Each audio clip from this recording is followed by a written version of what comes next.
What if I told you that the fear controlling your life isn't the one you talk about? Not the obvious fear. Not the fear you joke about. Not the fear you post online. I'm talking about the fear underneath all of it. The one hiding in your relationships.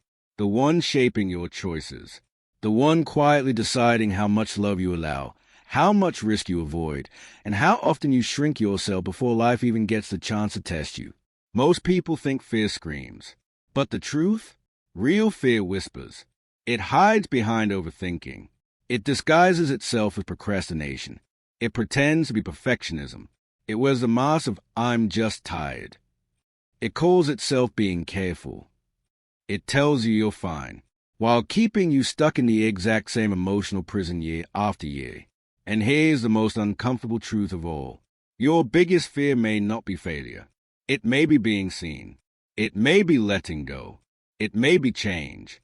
It may be the fact that deep down, a part of you still believes you are safer in pain you recognize than in freedom you don't understand. So in this video, I want you to do something simple, but revealing. I'm going to show you 6 images. A spider, a mask, a tornado, a clock, a door, and a shadow. And the one that pulls you in first, the one you notice before the others, that may say something powerful about the hidden fear living beneath your surface. Now let me be clear. This is not magic, and it's not a diagnosis. This is a mirror. And sometimes, one honest moment of reflection can reveal more than years of running from yourself. So take a breath. Look at the image. Don't overthink it. Don't choose the best answer. Just notice what hit you first. Because your first choice may reveal the fear you've been carrying this whole time.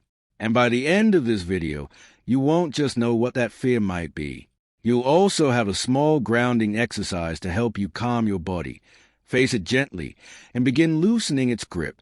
So, which one is calling you? Let's find out. Before we begin, pause for 1 second and choose your number. 1 is a spider. 2 is a mask. 3 is a tornado. 4 is a clock. 5 is a door. And 6 is a shadow. Choose the one you saw first, not the one you think sounds dramatic, not the one you want to mean something, the one your eyes went to automatically.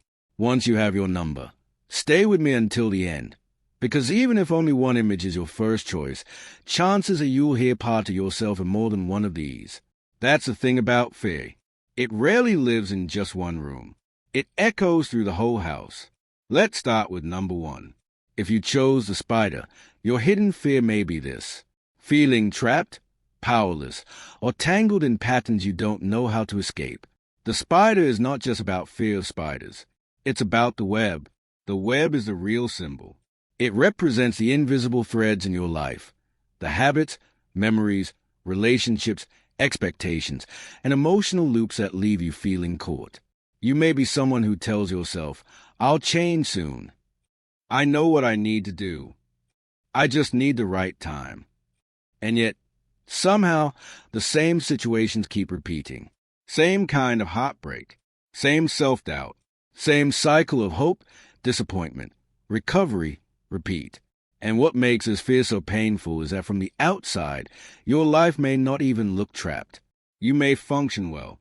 You may smile. You may handle responsibilities. You may even be the strong one for everyone else. But inside, there may be a quiet desperation, a feeling that you are stuck in emotional glue, that no matter how hard you try to move forward, part of you is still attached to old pain, old identities, old stories about who you are and what you deserve. People with this hidden fear often don't feel scared in a dramatic way. They feel exhausted. They feel heavy. They feel like something in life is pulling against them. Sometimes this fear comes from childhood. Sometimes it comes from toxic relationships. Sometimes it comes from spending too long in survival mode. Because when you've lived in stress for a long time, even freedom can feel unfamiliar. And what is unfamiliar often feels unsafe. So you stay in what you know, not because you love it, but because your nervous system has learned to recognize the cage as home. That is what the spider reveals. Not just fear, but entanglement. Maybe you feel tangled in a job that drains you. Maybe you feel tangled in a relationship you've outgrown. Maybe you feel tangled in guilt, in obligation, in people-pleasing, in the version of yourself you had to become just to survive. And if this is your number, here's the truth you need to hear. Just because something is familiar does not mean it is safe. And just because you've lived in a pattern for a long time does not mean you were meant to stay there. The web may be sticky, but it is not your destiny. The healing for this fear begins with one honest question. Not 10 questions. Not a 5-year plan. Just one. Ask yourself, where in my life do I feel tangled? Write that sentence down. Don't rush it. Don't censor it. Let the answer be real. Maybe the answer is, I feel tangled in trying to keep everyone happy. Maybe it's, I feel tangled in my past. Maybe it's, I feel tangled in fear of making the wrong choice. Maybe it's, I feel tangled in becoming someone people expect me to be. Whatever comes up, let it come up. Then do this. Take 3 slow breaths. And while you breathe, unclench your jaw. That matters more than people realize. Because so many of us carry fear in the face, in the mouth, in the tightness we don't even notice anymore. So inhale slowly. Exhale slowly. Again and again. You are teaching your body something powerful. I see the web, but I am not the web. Your fear is not proof that you are weak. It is proof that some part of you has been overworking to keep you protected. Thank it. Then begin loosening the thread, because the life waiting for you may not require more force. It may just require one brave moment of honesty. If you chose the spider, your hidden fear is not only fear of being trapped. It may also be fear of what happens when you finally realize the door was never locked. If that felt intense, good. This next one goes even deeper, because some fears don't trap us from the outside. They hide behind our own face. Let's go to number 2. If you chose a mask, your hidden fear may be this: being seen for who you really are. Fear of rejection. Fear of exposure. Fear that if people saw the unfiltered version of you, they might turn away. This is one of the most painful fears of all because it creates loneliness even in connection. You can be surrounded by people and still feel unknown. You can be loved and still feel unseen. You can be praised and still believe they only love the version of you that performs well, stays agreeable, stays useful, stays attractive, stays easy. The mask is a symbol of adaptation. And adaptation is not always fake. Sometimes it's survival. Maybe you learned early that certain emotions were too much, that being sensitive was dangerous, that being loud was unacceptable, that being honest got punished, that being different made you a target. So you learned to edit yourself, to smile when hurt, to say I'm fine when breaking, to make yourself more acceptable, more polished, more digestible, more lovable. But the cost of wearing a mask for too long is devastating. Eventually, you stop knowing where the mask ends and you begin. You start performing even when no one asked you to. You become the version of yourself that gets approval, while the real you waits behind the curtain, hoping someone will notice. And maybe the deepest fear here isn't just what if they reject me? Maybe it's, what if no one ever truly meets the real me? That fear can shape your whole life. It can keep you in shallow relationships.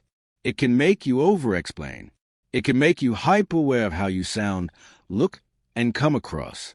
It can turn every interaction into a silent audition. People with this fear often carry a strange contradiction. They deeply want intimacy, but instinctively hide the very parts that intimacy requires. Because real closeness demands truth. And truth feels risky when your body associates honesty with danger. So if this is your number, listen carefully.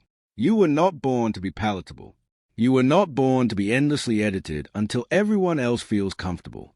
And you do not have to earn belonging by erasing yourself. The right people do not need your perfection.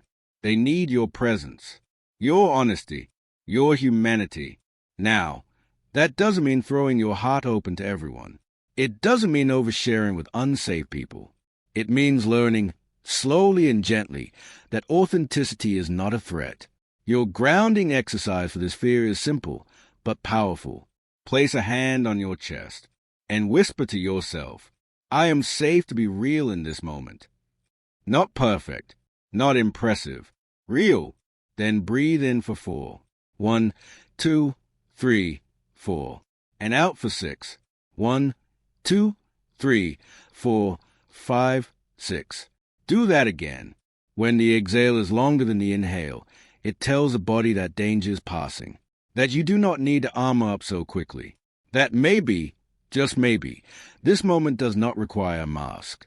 And if tears come, let them. If resistance comes, notice it. If your body doesn't believe the words yet, that's okay. You are not failing. You are practicing. Because for people with this hidden fear, healing often begins with very small moments. Saying what you actually feel. Admitting when you're hurt. Letting someone see you before you feel fully polished. Allowing your real voice to exist in the room. The mask promises protection, but it often produces isolation. And yes, being seen is risky. But being unseen by your own life, that costs even more. So if you chose a mask, your hidden fear may be rejection, exposure, being known. But your deeper lesson is this. The self you hide may be the self that's been waiting all along to breathe. Now let's move into a fear that doesn't always look emotional on the outside, but inside, it feels like everything is spinning. If you chose number 3, this one may hit hard. If you chose a tornado, your hidden fear may be this: emotional chaos, overwhelm, and losing control. The tornado is intense, unpredictable, fast, violent, impossible to hold still. And that's exactly how life can feel when your inner world becomes too much. This fear often shows up in people who have had to hold themselves together for a very long time. You may be the one who keeps going, the one who handles everything, the one who doesn't want to burden anyone, the one who says, "I'll deal with it later." But later becomes never, and what gets postponed emotionally doesn't disappear. It builds. Stress builds. Grief builds. Anger builds. Pressure builds. And eventually, even small things can feel enormous. A delayed text, a change of plan, a hard conversation, a messy room, one more responsibility, one more disappointment. And suddenly, it feels like the whole system is tipping. That is a tornado fear. It is a fear that if you stop bracing for 1 second, everything will fall apart. Maybe you're afraid of crying because you don't know if you'll stop. Maybe you're afraid of conflict because it wakes up old storms. Maybe you're afraid of uncertainty because your body already feels full. People with this fear often crave peace more than excitement, not because they are boring, but because they are tired. Tired of inner noise. Tired of emotional whiplash. Tired of being pulled between too many demands, too many feelings, too many thoughts. And when this fear is unhealed, it can create 2 extremes. One extreme is shutdown, numbness, disconnection, silence. The other is spiraling, catastrophizing, overreacting, feeling like every emotion becomes weather. If this is your number, the message is not that you are too much. The message is that your system may be overloaded. There is a difference. Overwhelm is not a character flaw.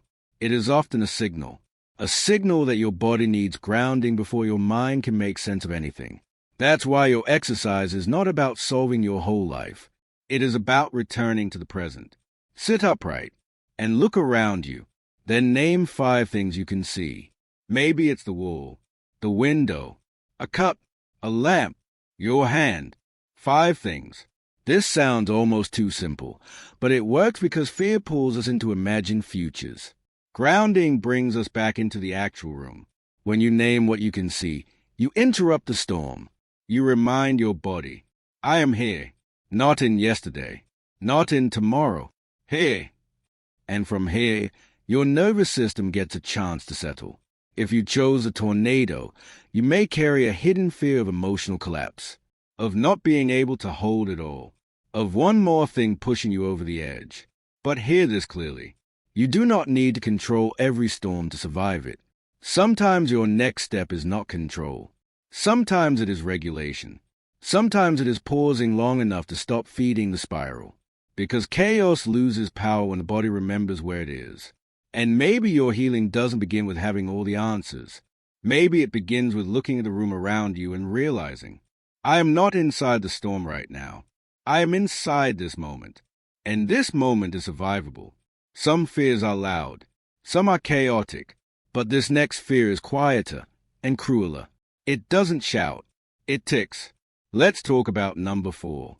If you chose a clock, your hidden fear may be this: running out of time, failing too late, wasting your life, missing your chance.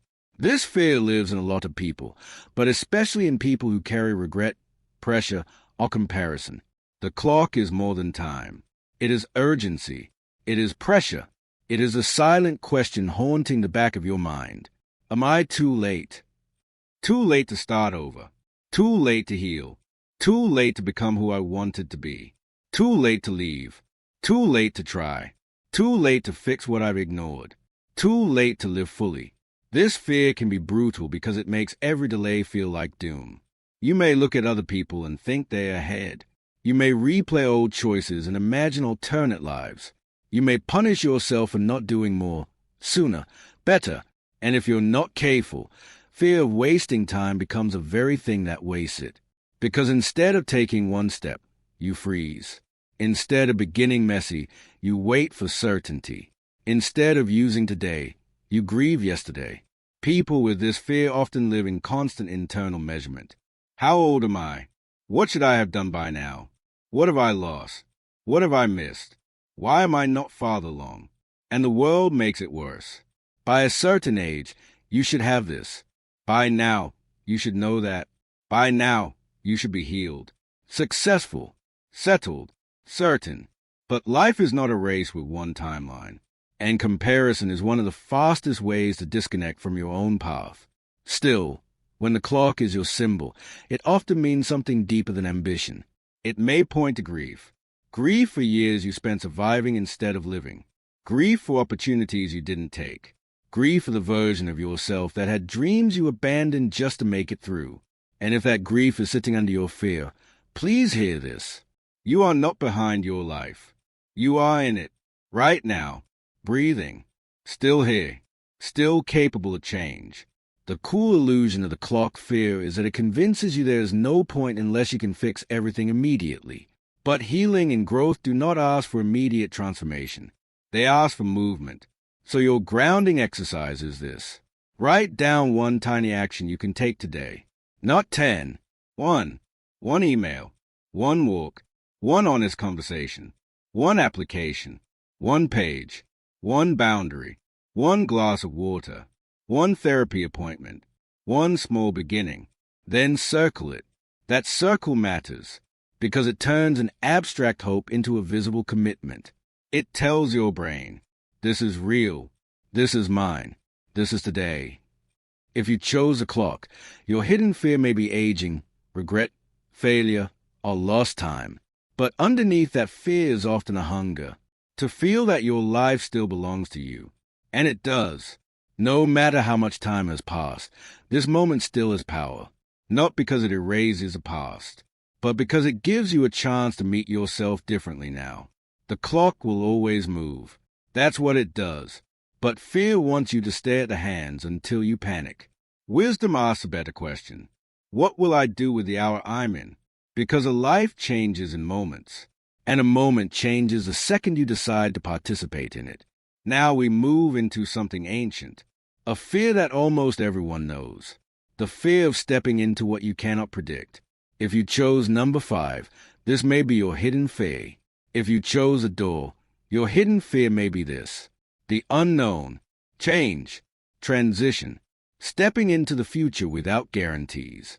The door is one of the most powerful symbols because a door is never just a door. It is a threshold. It marks the end of one chapter and the beginning of another. And if you've ever stood at the edge of change, you know how terrifying that can be. Because even when the current chapter hurts, it is at least familiar. The unknown asks for trust before proof. It asks you to move before certainty. It asks you to release what is ending before you know what is coming. And that is hard. Maybe you are facing a decision right now, a breakup, a move, a career shift, a conversation you know you need to have, a version of yourself you can no longer keep pretending fits. And part of you knows the door is there. You can feel it. You can almost hear life calling you forward. But another part of you is frozen. Because what if what's on the other side is worse? What if you fail? What if you regret it? What if you leave behind the only stability you've known? People with this fear often stay in almost. Almost ready. Almost healed. Almost leaving. Almost beginning. Not because they are lazy. Because thresholds are emotionally expensive. The unknown strips away control. And for many people, control has been their main survival strategy. But here's the truth the door wants to teach. Every new life begins as an unknown. There is no meaningful transformation without a threshold. No new chapter without the discomfort of turning the page. And still, fear says, wait until you know for sure. But certainty is a luxury life rarely gives. Most of the biggest decisions in your life will happen without full proof. You leap with partial vision. You begin with incomplete information. You move with a trembling heart. That doesn't mean you're doing it wrong. It means you're human. So if this is your number, your exercise is not to force yourself through the door. It is to remind your body that, in this moment, you are safe. Put both feet flat on the floor. Feel the support beneath you. And say, right now, I am here. Right now, I am safe. Again, right now, I am here. Right now, I am safe. This matters because fear of the future pulls the body out of the present. It makes you brace against things that haven't happened. It creates danger in imagination. But the body can only live now. So bring it back. Feet on the floor. Breath in the chest. Room around you. Ground beneath you. If you chose the door, your hidden fear may be change, uncertainty, or what lies ahead. But maybe the deeper truth is this. You are not only afraid of what you might lose. You are also afraid of how powerful your life could become if you finally walk forward. Because once you step through a real door, you cannot keep pretending you are powerless. And sometimes that is the scariest part of all. And now we come to the final symbol. This one is quiet, deep, and for many people, heartbreakingly familiar. If you chose number 6, listen closely. If you chose the shadow, your hidden fear may be this: abandonment, being forgotten, being left behind, being emotionally unseen or no longer wanted. The shadow is not loud. It lingers. It is the outline of someone without the warmth of presence. It is shape without reassurance, existence without certainty. And that is what abandonment often feels like. Not always dramatic, not always obvious. Sometimes it's just a deep ache, a constant vigilance, a sensitivity to distance, a fear that the people you love could disappear emotionally, physically, or both. If this is your number, you may be highly attuned to shifts in energy. You notice tone changes, delayed replies, withdrawn affection, small signs that other people miss. And when you sense distance, your body may react fast. Maybe you overthink. Maybe you chase. Maybe you shut down before they can leave. Maybe you pretend not to care while quietly unraveling inside. Because abandonment wounds don't just make you sad. They make you alert. They teach you to scan for absence before it happens. And often, this fear doesn't come only from someone literally leaving. It can also come from emotional inconsistency. From love that felt conditional, from being ignored, overlooked, replaced, or made to feel like you had to earn closeness. So now, even when someone caves, part of you may still wait for the moment they stop. That is a heavy way to live, because it means every connection carries a shadow. Every joy has an edge. Every bond is followed by the question, how long until this disappears? If that resonates, I want to say something gently but clearly. The fact that someone left does not mean you were unlovable. The fact that you were not held the way you needed does not mean your needs were too much. And the fear of being forgotten is often the echo of pain, not the prophecy of your future. Still, the body needs comfort, not just insight. That's why your grounding exercise is deeply physical. Hug a pillow or blanket for 20 seconds. Really hold it. Let your arms close around something soft. Feel the pressure. Feel the contact. Feel your body being held.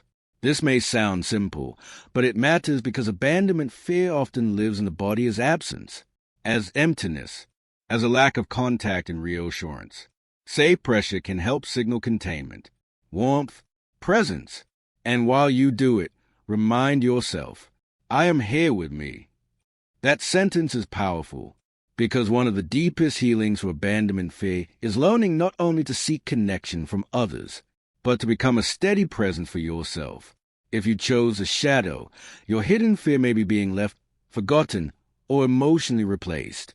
But the lesson here is not just about who stays. It is about whether you abandon yourself every time someone else pulls away. Do you disappear too? Do you stop valuing yourself? Do you collapse your worth around someone else's attention? Because that is where healing begins. Not in controlling who comes and goes, but in building an inner relationship that does not vanish the second someone becomes distant. The shadow can feel lonely, but it also invites a sacred question. Can I learn to stay with myself, even in the moments I fear being left? That is not a small question. That is a life-changing one. So, which number did you choose? The spider? The mask? The tornado? The clock? The door? Or the shadow? Whatever you picked, remember this. Your hidden fear is not something to be ashamed of. It is not proof that you are broken. It is not evidence that something is wrong with you. Fear usually forms around the places where you were forced to adapt, the places where life moved too fast, love felt uncertain, safety felt inconsistent, or your body learned that being open came with cost. Fear is not random. It has a history, but it also has a future. And that future does not have to control you, because once a fear is named, it becomes easier to meet. Once it is met, it becomes easier to soften. And once it softens, you create room for something else. Freedom, truth, choice, peace, self-trust. That is why this matters.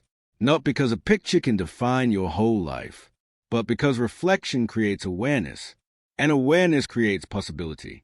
Maybe you saw yourself in one symbol, maybe in several. That's okay.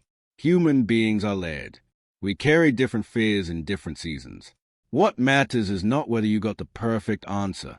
What matters is whether something in you recognized itself, whether a sentence hit home, whether your chest tightened, whether your eyes softened, whether a part of you thought, yeah, that's me. Because that moment of recognition, that's where change begins. Not in pretending you have no fear, but in becoming honest enough to notice the fear without letting it rule you. So if this video spoke to you, don't just scroll away. Pause. Take the exercise that match your number and actually do it. Write the sentence. Take the breaths. Ground your eyes. Circle the action. Press your feet into the floor. Hold the pillow. Give your body one moment of safety. Because healing doesn't always begin with a breakthrough. Sometimes it begins with one grounded breath and the decision to stay present. Now I want to hear from you. Comment your number below. Was it 1, 2, 3, 4, 5, or 6? And if you feel comfortable, tell me whether the meaning matched what you're going through right now. I read the comments, and I'd love to know which one hit you the hardest. And if this video helped you reflect on something real, make sure you like this video, subscribe, and share it with someone who needs this message today. Because sometimes one question, one image, one moment of honesty can open a door to healing people didn't even realize they needed. And remember, your fear may be hidden, but it does not have to stay in charge. I'll see you in the next video.